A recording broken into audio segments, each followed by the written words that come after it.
Matapos ang dalawang sunod na ekspresibong knockout wins ni Cuadro Alas sa mga boksingero na sila Kenya Yamashita na nakatikim ng super uppercut kay Casimero.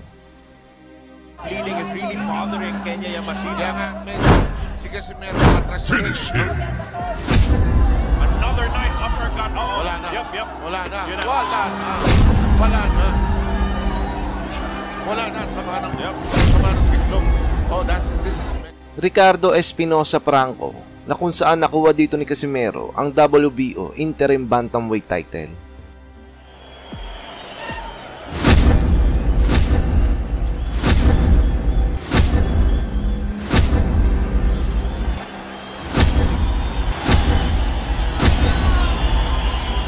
Fatality. Ay isang hakbang na lang ay makakalaban na ni Cuadro Alas ang tinaguriang the last born ng South Africa at kilabot noon ng Bantamweight Division na walang iba kundi si Solani Tete. Pero bago ito mangyari mga idol ay may isa pang balakid na boksingero ang kailangang harapin ni Cuadro Alas upang makasulong ito sa isang title match kontra kay Tete. Kung sino ang boksingero na ito, ito'y walang iba kundi ang mayabang na Mexican fighter na si Cesar Ramirez. Sa mga di po nakakakilala kay Ramirez, si Ramirez po ay isang WBC Pecunbac Super Bantamweight Champion ng mga panahon na yan at rank number 10 sa WBO contender sa Bantamweight. Kaya naman, masasabi natin na hindi rin basta-basta ang Mexican fighter na ito. Iba rin ang kalidad ng lakas sa mga kamao ng Meksikano na ito mga idol. Sa katunayan niyan, bago ang laban nito kontra kay Casimero, ay meron itong 6 na sunod-sunod na ekspresibong mga panalo at 5 sa mga ito ay tinalo nito via knockout at isa lang ang maswerteng umabot sa decision. Kaya naman, sobrang taas ang kumpiyansa ng Meksikano na ito na inanakaut niya si Casimero sa kanilang magiging laban. Sa katunayan niyan, mga idol, nang ma-interview nga ito ng Paukaw Sports vlogger na si Ginoong Pau Salud, kung ano nga bang magiging prediction nito sa magiging laban nila ni Casimero, ay ito mismo ang sinabi nito mga idol. What's your prediction? Knockout. That don't need interpretation. Sa kabilang banda naman, mula kay Casimero, na mga panahon na yan ay nagkaroon naman ng problema sa timbang si Cuadro Alas na kung saan lumagpas ito sa 118 pounds bantamweight limit. Mabuti na lamang ang natagawan nito ng paraan ng kampo ni Casimero, ngunit mapapansin dito ang sobrang pagkadrain ng katawan nito dahil sa puwersahang pagbabawas ng timbang. Kaya naman, mas tumaas ang kumpiyansa ng Meksikano na patutulugin niya sa lona si Casimero dahil akala nito ay nabawasan ng 100% lakas si Cuadro Alas dahil sa biglaang pagbabawas ng timbang nito. Sa katunayan niyan mga idol, sa nilabas nga na article ng Manila Times ay sinabi ni Ramirez doon na si Casimero daw ay katulad lamang ng mga boksingerong pinatulog nito. Kumbaga, advance ito mag-isip. Sinasabi nitong kayang-kaya niya ang Pinoy champion at easy fights lang daw ito sa kanya. At eto na nga po mga idol, sa mismong laban, bagamat nanghihina si Cuadro Alas sa puwersahang pagbabawas ng timbang nito, ay kumpiyansa at ayaw mapahiya nito sa harap mismo ng ating mga kababayan at pambansang kamao, Manny Pacquiao, na manonood sa araw ng laban ni Casimero kasama ang best friend nito. Ginanap kasi ang laban sa mismong bansa nating Pilipinas, sa Civic and Sports Center, Manila, Philippines. Kaya naman, buo ang loob ng ating kababayan na si Cuadro Alas sa laban na ito dahil mapapanood siya ng isang pinakamagaling na boksingero sa kasaysayan ng mundo. Kaya naman sa round 1 pa lang ay makikita mo na ang sobrang agresibong mga atake ni Cuadro Alas. Puros power puncher agad na kombinasyon ang pinapakawalan nito mula kay Ramirez. Puncher can be a boxer. Moves well, got boasted of power from both hands. Let's see as we get into the last minute of this first round. Oh, you can see both of them just like taking a step back. Now missing with a shot. He looks very tentative at this stage. Yes. We're talking of Ramirez. And of course, Cuadro Alas, Filipino, alongside Manny Pacquiao in Los Angeles. Nang sumapit naman ang round 3 mga idol, dito ay nakatikim ng knockdown si Ramirez matapos tamaan ang isang solidong counter left hook ni Casimero.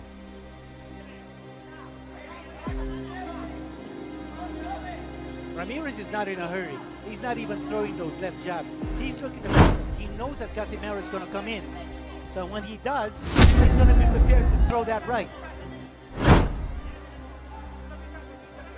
for Casimero, once he comes charging in, it can't just be one shot. It just can't be that time. Oh, that was a beautiful knockdown. left That was a hand. knockdown. Beautiful left hand. Nice count. With the right hand. So Ramirez misses, and then Casimero perfectly times that left, and you can see his knees buckled and he just went down. Ngunit iba talaga ang puso ng isang Mexican fighter, mga idol. Bagamat nakatikim ng knockdown kay Casimero, ay mas lalo itong nabuhayan ng dugo upang bumawi sa katunggaling Pinoy champion. Ngunit sa dami nga ng patama na ginawa ni Ramirez sa pagmumukha ni Casimero, tila ba baliwala ito kay Cuadro Alas sa kunat ba naman ang pagmumukha ni Casimero? Tila ba minumukbang lang nito ang mga suntok ni Ramirez? But that didn't cause the knockdown. Yeah, there was a big punch in the right hand. Yeah, you can see that. Wow.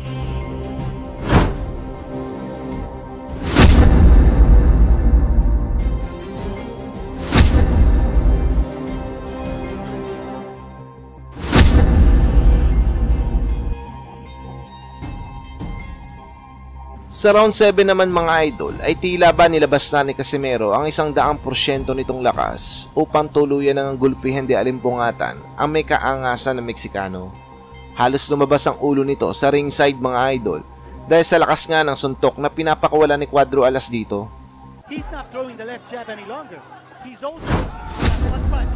He knows that he's down. Yeah, he has to come up with something big. Exactly. He's down. He's been down twice. He knows Oh! points. Wow! Here we go. That was a solid right from Casimero, and Ramirez holds on. Whoa! Both fighters are down.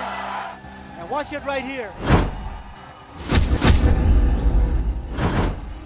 Oh, there's another big left there from Casimero. That was the big punch, the right hand. And then Casimero, as we were saying, he needed to crowd Ramirez, getting to his chest. And a big punch there, scored by Casimero with a left hand. Nang sumapit naman ang round 10, mga idol, dito ay pinuro ni Cuadro Alas ang katawan ni Ramirez ng malalakas na body shots. Hindi ito inaasahan ni Ramirez, mga idol, kaya ang resulta makikita natin na halos masaktan ito sa mga patamang ginagawa ni Casimero sa katawan nito.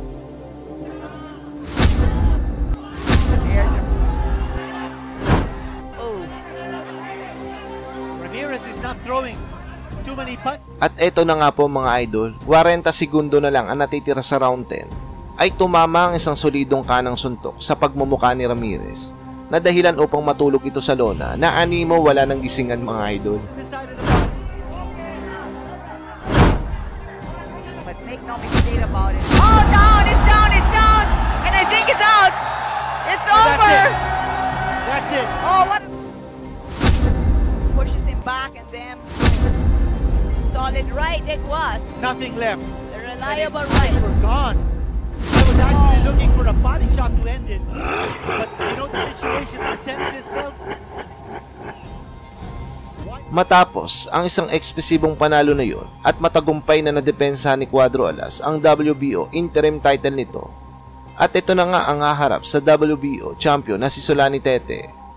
Pinakita mismo ni Casimero sa harap ng ating mga kababayan at kay Pacman ang dugo ng isang Pilipinong mandirigma at kung gaano nga ba talaga kalakas ang isang Cuadro Alas. Sa kabilang banda naman, mula kay Ramirez ay tila ba inalat na ang karir nito matapos ang pagkatalo kay Janriel Casimero. Nagkaroon pa ito ng 2 sunod na talo sa kartada nito. Kung nagustuhan mo ang ating video ngayon, mga idol, ay inaanyayahan ko po kayo na isubscribe ang aking munting channel. Maraming salamat po, mga idol.